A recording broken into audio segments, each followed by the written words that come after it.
relacionado a teoría general del sistema.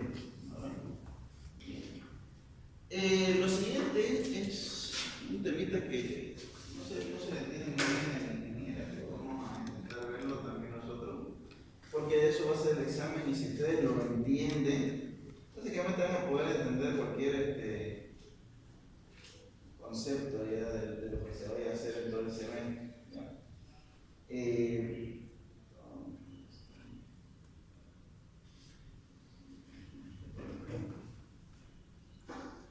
Lo primero que vamos a hablar es de UML.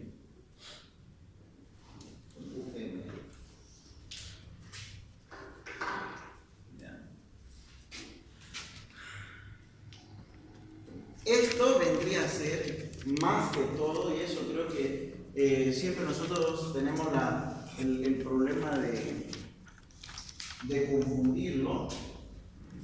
Este vendría a ser un lenguaje. Por eso, lenguaje de modelado unificado. ¿Ya? Eso quiere decir en inglés, estoy hablando. ¿Para qué nos sirve? ¿De qué nos dota el UML? Es una serie, como su nombre lo dice, de modelos. Es una serie de modelos. Ahora, ¿qué entienden por modelos? Pregunta de examen, ¿no? ¿Qué es modelo? Un modelo se podría decir, bueno, como le digo, todo este tema de las preguntas abiertas es cuestión de uno entenderle para poder responder de buena manera, porque obviamente de memoria no se van a poder aprender nada, ¿no?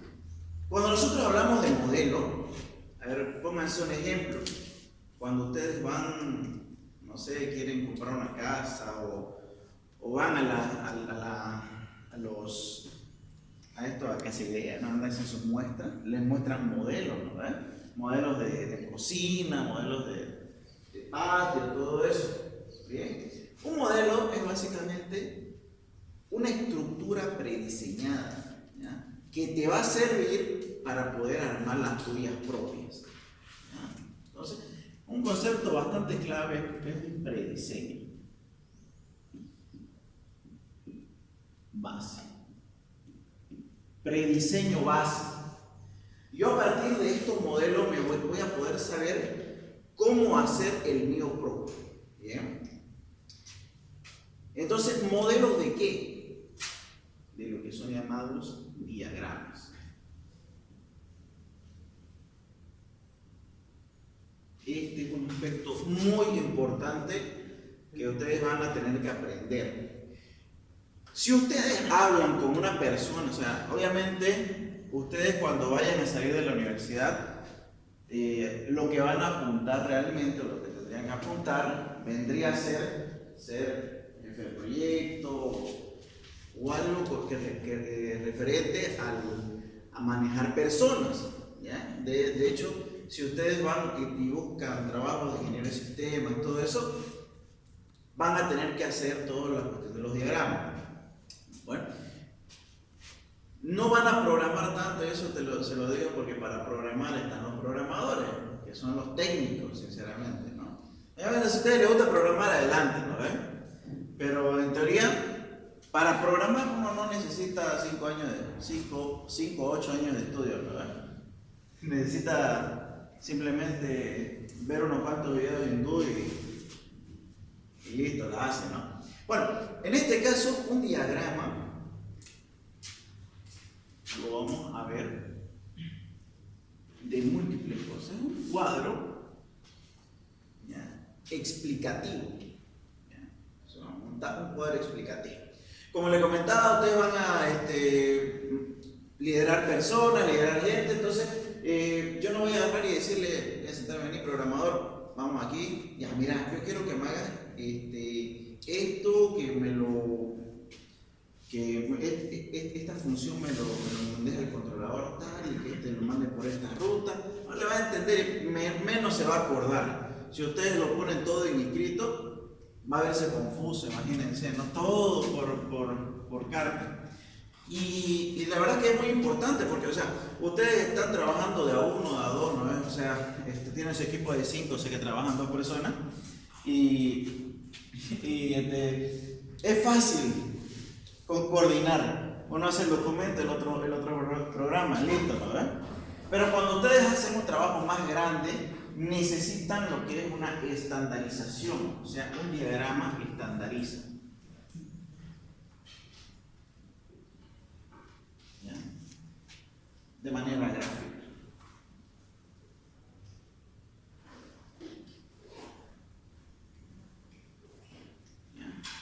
Estandariza de manera gráfica. Existen un montón de diagramas, ¿ya? Y eso, lo que vamos a ver ahorita son las clases, nombrarlos también, eso es lo que ustedes tienen que hacer hasta aquí. Pero posteriormente, segundo parcial, examen final, sistema de información 2 y software 1, van a ver full diagramas. Diagramas para tal, para cual, hay un montón. ¿Ya? Cada uno funciona de una diferente manera y no necesariamente lo van a utilizar todos en la vida. ¿Ya? Algunos proyectos van a requerir uno que otro, etc. ¿Ya? Vamos a ver, por ejemplo, un ejemplo así de rápido. ¿Ya? Bueno, tenemos los diagramas estáticos y los diagramas dinámicos. Eso lo vamos a ver más adelante. Solamente vamos a nombrar la clasificación. De hecho, existen muchas clasificaciones. También todo que es teoría pura. Yo estoy preparando un formulario con todas las preguntas que puedan venir, ¿no? Para que ustedes lo puedan estudiar, así que no hay problema. Pero lo que vamos a hacer en la asignatura es comprender esos conceptos para que no sea tan de memoria. ¿Bien? Entonces tenemos los diagramas estáticos y los diagramas dinámicos. ¿Ya? Los diagramas estáticos, como su nombre lo dicen, son aquellos inmutables en el tiempo. O sea, no van a cambiar bajo ninguna circunstancia. ¿Ya? Se podría decir que un ejemplo muy claro de esto es el diagrama de clase, ¿no? Seguramente ya han visto base de datos. Entonces ya nos vamos dando idea de qué es un diagrama. ¿Ya? Si nosotros nos ponemos a ver el diagrama de clases, es un dibujito donde nosotros ponemos cuadraditos, ¿ya? Y cómo se relacionan, ¿verdad? ¿Ya? Ahora, nos vamos a basar en ese diagrama de clases para entender el concepto de diagrama. Podemos ver múltiples tablas que están conectadas entre sí, cada una tiene atributos, ¿no? Y cada atributo tiene su tipo. ¿Bien? Lo interesante es, por ejemplo, si ustedes ya saben de diagramas, porque también tienen que saber, no tanto como para dar la orden como para recibirla, por ejemplo, yo hago mi diagrama de clase, yo se lo paso a cualquiera de ustedes, y ustedes deberían saber leerlo y pasarlo a una base de datos. Yo no le expliqué nada de qué funciona, para qué. Simplemente el programador, como dice, viene, ve la hoja y programa lo que ve. Ya de eso se trata, no le tengo que explicar nada. ¿Ve? Y eso es lo bonito de los diagramas. Yo no le tengo que explicar nada al programador. Yo le doy la hoja y él tiene que obedecerla, pero no sé. Y estandariza aquí capaz nombres de las funciones. Y esto es importante, incluso yo lo he vivido. Una vez estaba haciendo un juego con un amigo, éramos dos, ¿no? Y estábamos escribiendo cada uno por su lado, y al final lo juntamos, ¿no? Y cuando lo juntamos, crasheó el programa. ¿Pero por qué? Si mi parte funcionaba y su parte funcionaba. Había sido que le habíamos puesto nombres iguales a las carpetas, digamos. Cuando las pusimos en una misma, se sobreescribieron y en la miércoles todo el código, digamos. Entonces, ahí está el problema, ¿no? ¿Qué es lo que pasó? Cada uno se dio por su parte, hizo lo que le dio la gana y a la hora de la hora falló. Entonces, ¿qué pasaría si hay una persona que me dice, bueno, vos me vas a hacer el módulo, no sé, a ver, vamos a ponerle un juego, el módulo de historia, y vos me vas a hacer el módulo online? Ahí es donde van los módulos, ¿no? Que comienza a tener un poquito de sentido todo ese rollo. Bueno, acá tengo obviamente la función game, digamos. Pero como es historia, le vamos a poner HGame o game. Así. De hecho, van a notar que cuando van a hacer diagramas, y eso lo vamos a ir viendo más adelante, es que la mayoría de las funciones tienen el mismo nombre. Ya no se vayan a romper la cabeza en encontrar nombre incluyente, no sé, pucha, mágico. ¿No? Por ejemplo, un CRUD, ¿qué va a tener? Index, va a tener store, va a tener delay, update, todos van a tener lo mismo. O sea, sus diagramas, si ustedes están bien armados, todos van a tener el mismo nombre, lo van a hacer copy-paste. De hecho, si ustedes han trabajado con Laravel, cuando ustedes implementan un nuevo controlador, ya le viene por defecto esto. Ya no le tienen que crear nada. Bien, entonces, ¿cómo se van a diferenciar? Bueno, este es, no sé, venta controller punto index. Esta va a ser, digamos, producto controller punto store. En eso es lo que se basa. Pero todo, ¿cómo lo hago? Estandarizándolo por medio de diferentes diagramas. Bien, entonces no se tienen que confundir. El tema del UML es una herramienta de modelado. Bien, no es, bueno, como dice su nombre, es un lenguaje. No es un marco de trabajo, como lo vamos a ver en un rato, que es PUTS. Entonces, no confundir, es simplemente un lenguaje. Así como decir, yo puedo utilizar UML, ahora es el único que conozco. Habrán otros lenguajes de modelado, si hay. Si ustedes van a cualquier diagramador, van a ver un montón de otros tipos de lenguaje modelado, pero este es el que se va a utilizar. Bien, entonces, lenguaje de modelado quiere decir que yo puedo utilizar un marco de trabajo con este lenguaje de modelado, ¿ya? Van de la mano, no hay problema. De hecho, PUTS, como le digo, es un marco de trabajo, pero sí existen otros, ¿no? El modelo cascada, el modelo, ¿cómo se llama?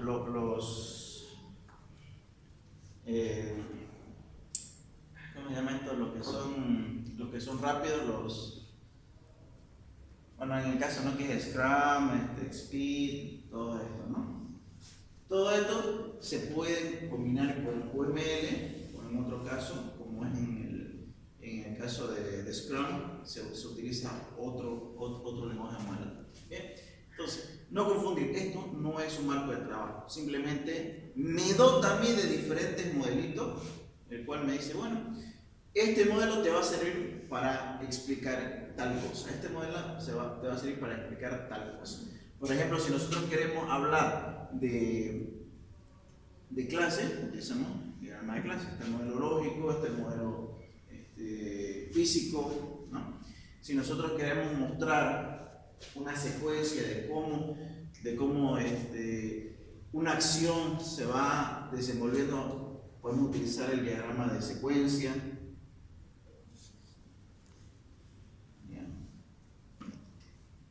Entonces, quiero pasar entonces la lista. Como te digo, esto es solamente se lo ven en el primer parcial por encima. No se tiene que aprender más adelante. Vamos a estar viendo todos los diagramas uno por uno, cómo funcionan, para qué es y cómo se arma, ¿no? Es por eso que tal vez este examen se podría decir que es más complicado, porque es más teoría. El otro es, le van a dar a ustedes problemas y ustedes tienen que hacer los diagramas. No hay problema, no hay más. Ya me lo mandaron, disculpa. ¿Cuáles son las partes de una estructura UML, una infraestructura UML, ¿no? Tenemos los elementos, relaciones y diagramas.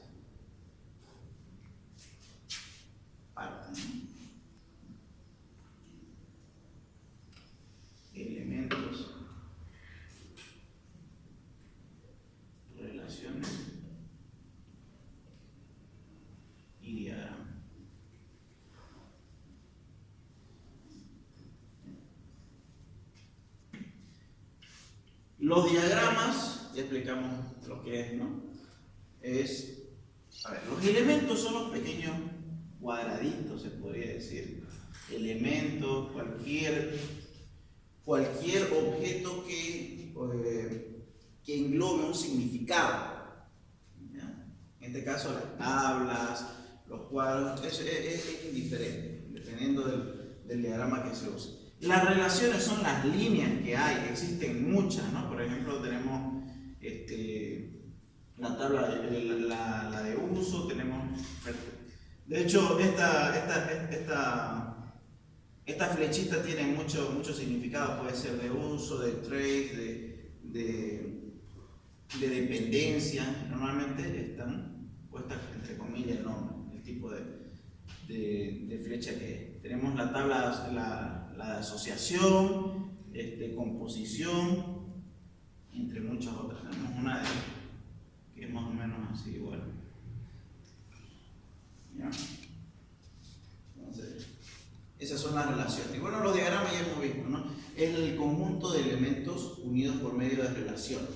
De hecho, los elementos, obviamente, cada uno es un significado aparte, y en el diagrama se juntan una serie de elementos unidos por alguna relación, porque si no, no se forma un diagrama. Seguimos a ver otra pregunta. Dice, ¿cuáles son las características del UML? Características del UML. Es un lenguaje para visualizar, para especificar y construir.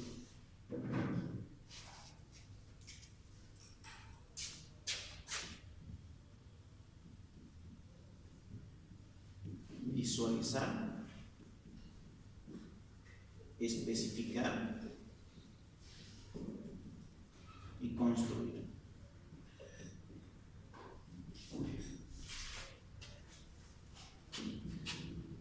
Lo dicho, ¿no? Visualizamos lo que vamos a hacer antes de que se haga. Es como hacer el plano de un edificio, ¿no? O de una casa. Visualizamos cómo va a ser. Especificamos. Le damos nombre, le damos características propias para que no choquen entre sí, ¿no? Como el ejemplo del juego. Y construir, ya nos dan las pautas de cómo nosotros tenemos que hacer. ¿Ya? Como le digo, nosotros relacionamos los elementos, bueno, juntamos los elementos vía relación. Entonces, dependiendo del tipo de relación, podemos ir viendo. Si este depende de este otro, entonces yo lo voy a programar de una manera específica. Y eso lo vamos a ir viendo. Entonces, estas son las características. Es un lenguaje para visualizar, especificar y construir.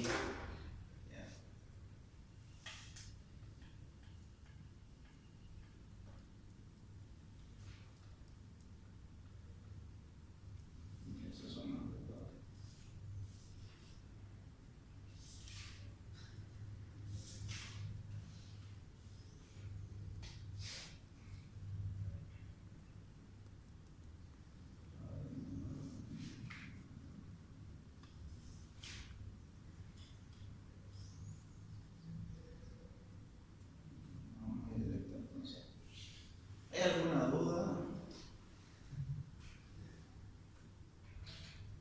Ya. Noten entonces que su examen va a ser teoría.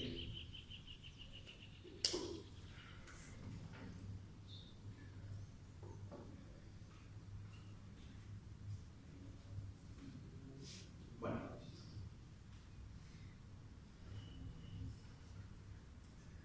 En términos generales, UML vendría a ser una serie de dibujitos que nosotros tenemos que aprender a hacer para poder trabajar lo que es PUTS. Ya. Vamos a ir por PUTS ahorita.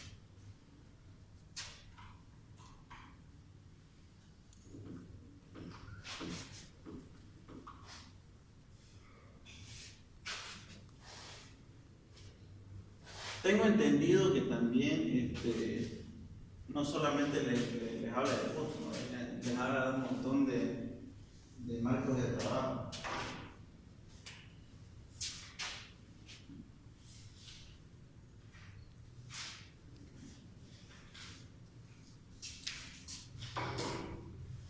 PUTS dice, mayormente conocido como Proceso Unificado de Desarrollo de Software.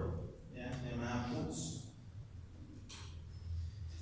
Como les comentaba, PUTS ya vendría a ser un marco de trabajo.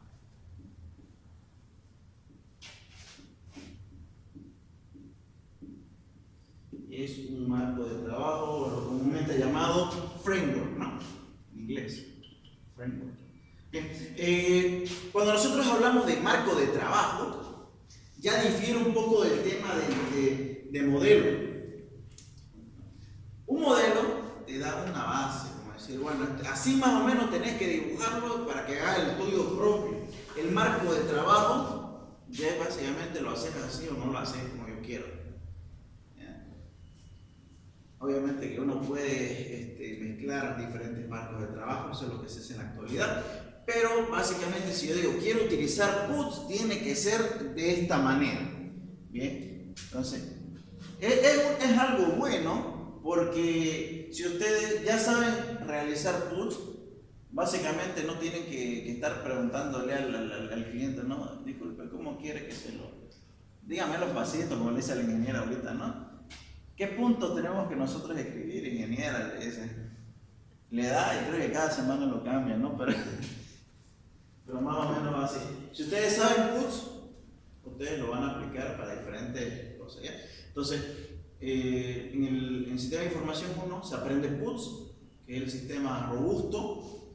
Es decir, cuando hablamos de robustez, estamos hablando de un sistema que tiene bastantes diagramas, que te enseña bastante, que te habla mucho sobre el sistema, ¿ya? De manera que no haya puerta para la duda. Eso creo que es una de las principales características. Hablamos de robustez, ¿no? Que tiene mucha información.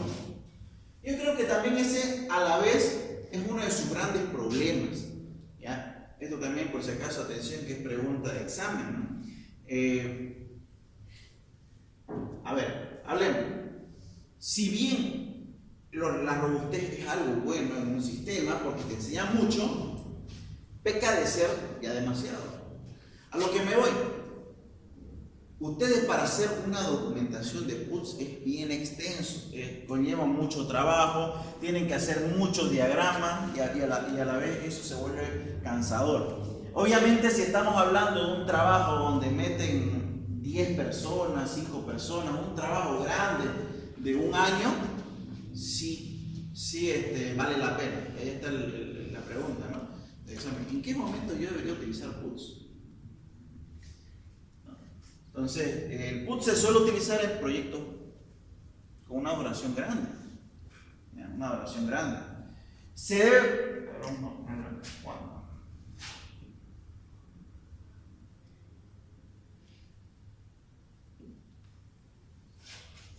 Proyectos grandes.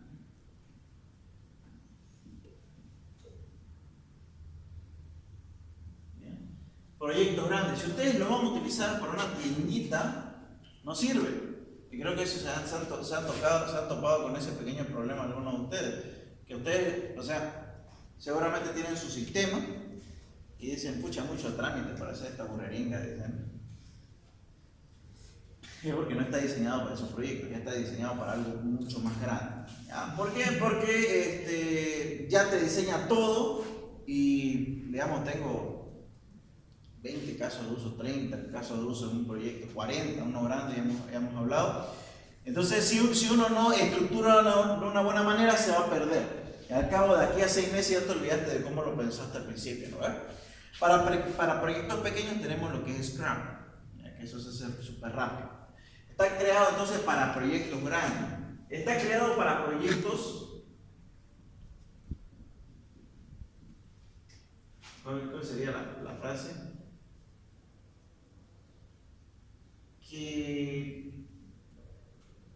A ver. Se podría decir, vamos, A ver, ayúdenme con esta frase para escribirla bien. Imagínense que es un proyecto que el cliente todavía no sabe cómo va a terminar siendo. O sea, ahí está. No tiene el proyecto muy claro. Cuando no se tiene el proyecto muy claro.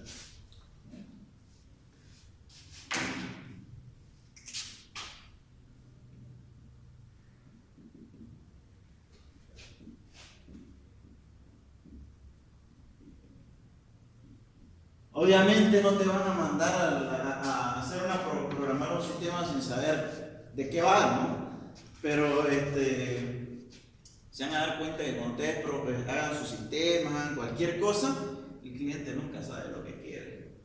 Ahora te va a decir, oye, y sí, y ¿sabes qué? Si, como decía por un chiste, ¿no?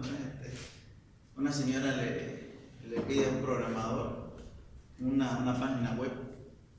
Le dice, ella vendía espejos y le hace pues su catálogo de espejos y después la que lo contrató le dice, pero yo quiero un pequeño cambio más, yo quiero que cuando vea el monitor sea como un espejo y pueda verse la cara. Entonces a veces no saben lo que quieren, ¿no? A veces también te piden cosas burreras, digamos.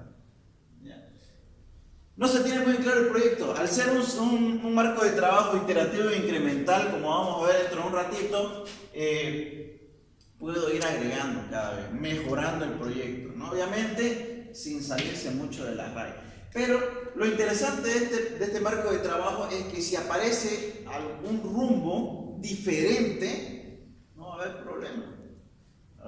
Porque yo puedo cambiar, obviamente no es lo mejor porque vas a atrasar tu trabajo, ¿no? Pero, digamos, yo tengo un juego que quiero que, como una vez tuve un caso, que iba a ser un juego de plataforma.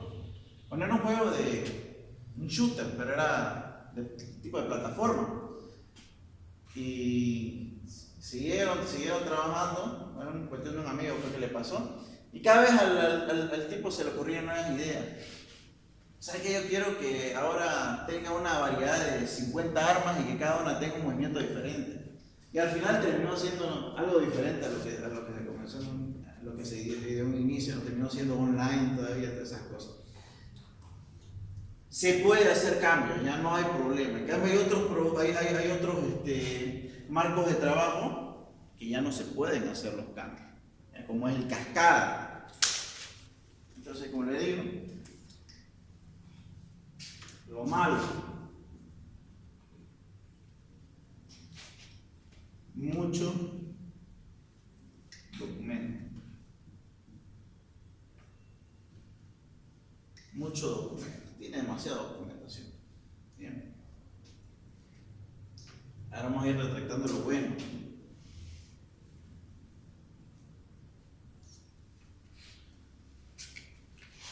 Es bastante claro. Ya le dice al programador qué escribir, cómo escribirlo. Lo que nos dimos cuenta con, no sé, mi amigo Roberto, que trabajamos siempre juntos, es que es hermoso también recibir una documentación clara, porque me dice, si uno hace bien sus diagramas, el programador no tiene ni que pensar. Me dice, yo no tengo ni que pensar, yo solamente hago lo que tengo en papel. No me y esa es una frase que yo se lo digo muy constantemente. No te tiene que importar cómo funciona adentro. La cuestión es que yo entrego un dato y recibo un resultado. Si yo entrego y recibo entrego lo que quiero dar y recibo lo que estoy esperando, entonces como se haga internamente no importa, ¿verdad? Entonces, no se haga mucho lío de cómo funciona internamente a veces. Lo malo también se vuelve tedioso.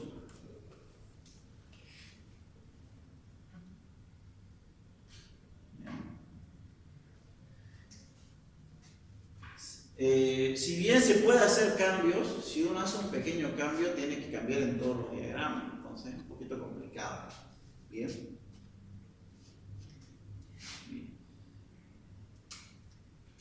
Lo bueno, y esto también es cuando usarlo, ¿no?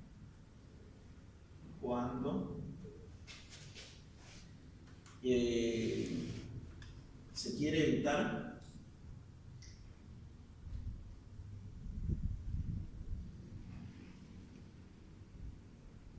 fallos, ¿no? Cuando se quiere evitar fallos. Hay algunos sistemas que no importa que fallen, ¿no? ¿Verdad? O sea, tranquilamente, o sea, no, que, no importa que fallen, sino que puede pasar, ¿no? O sea, yo implemento algo y ahí por ahí falla, me llaman, voy a darle una revisada, hacer un mantenimiento, uno va y tranquilo, ¿no? ¿Verdad? Por ejemplo, el último sistema que yo hice, para mí estaba bien, digamos, y cuando acordé, pues, tenían fallos por todos lados. El cliente pues sabe cómo encontrarle fallos, ¿no? Pero no hay problema, ¿no? Me dice, ya tenés esta semana para arreglar todo esto de acá, y uno la nota, ¿no? Siempre pasa. Ahora, ¿qué pasa si es un sistema para un banco, digamos? Para un tráfico aéreo, digamos? No puede fallar, ¿no? Entonces, tiene que ser bien estructurado. Por eso hay fases de prueba, todo eso, ¿ya? A ver, lo malo también, ¿ya? Se podría decir que es para proyectos largos.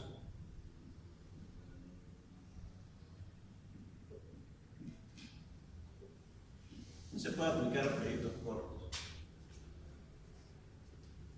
Casi no tiene cosa buena. Ahí debes tener alguna.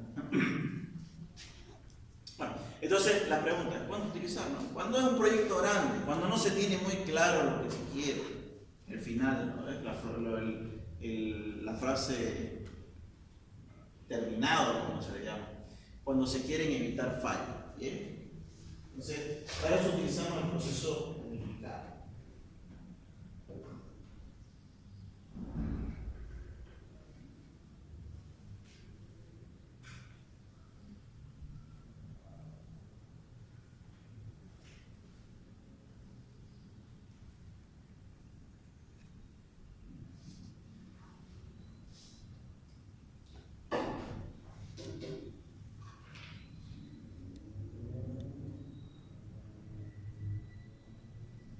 Características.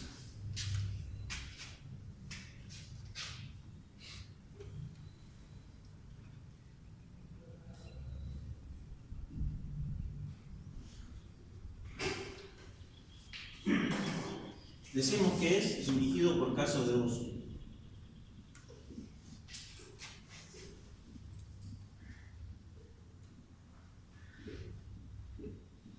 Centrada en la arquitectura.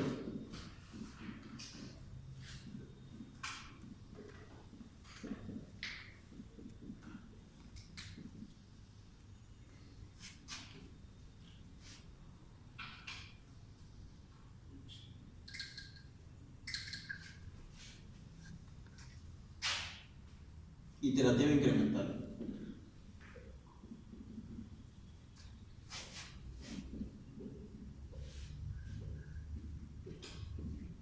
Iterativa incremental.